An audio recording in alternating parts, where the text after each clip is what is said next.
Hi, my name is Alex, and today I will be showing you how to migrate an existing RackSpace VM to CloudSigma's cloud using CloudLeap. CloudLeap provides a very quick and easy way to migrate your existing RackSpace VMs to CloudSigma, where you can benefit from the performance and cost efficiency of our superior cloud. This is a three-step process. Firstly, we will install the CloudLeap client onto the RackSpace VM and configure it. Next, we will schedule a migration job from within CloudLeap. Finally, we will execute a virtualization request from within CloudLeap, which serves to deploy the RackSpace VM onto the CloudSigma cloud. Let's begin. In your RackSpace account, locate the VM you wish to migrate and log onto it using a remote desktop. Once inside your VM, launch your browser and access the CloudLeap portal.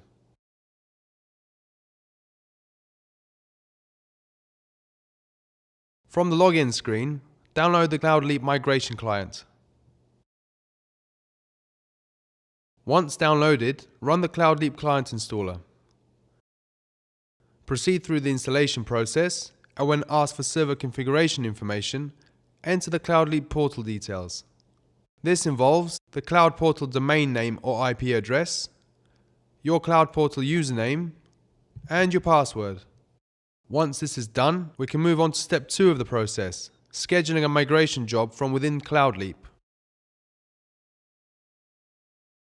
Close the remote desktop connection to your RackSpace VM and log onto the CloudLeap portal using your browser. You should now be able to see this RackSpace VM within the migrated systems list. In this case, it is labeled as CloudLeap Server. Click on the Details button next to the CloudLeap Server.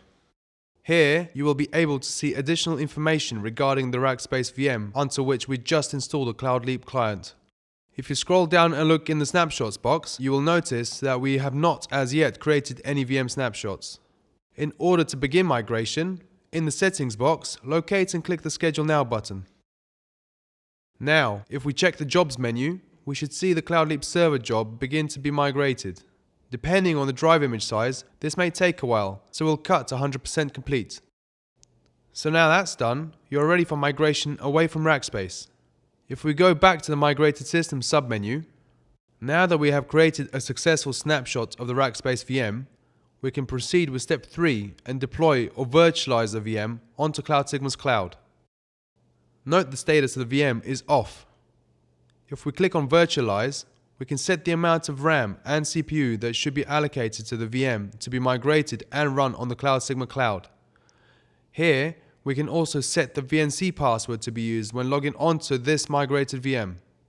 This is where the power of CloudSigma's cloud lies. Both of these parameters can be individually set, and these resources will be built independently of one another.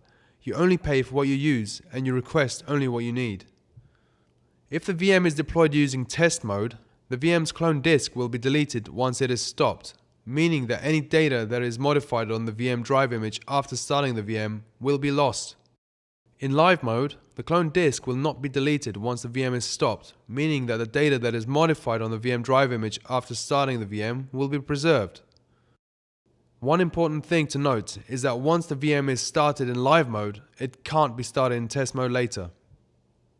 Once we are done setting our CloudSigma VM parameters, we click Virtualize. Now, if we look under the Snapshot section of the Migrated System tab, we will notice that the status is green, meaning that the VM is running on the CloudSigma cloud. By clicking the Terminal button under Actions, we will be able to access the VM via VNC using the password we set earlier. If we now log on to the CloudSigma web app using our account credentials, then click on My Servers at the top of the screen, we will be able to see the same CloudLeap server listed and marked as running. That's it from all of us at CloudSigma. Happy computing!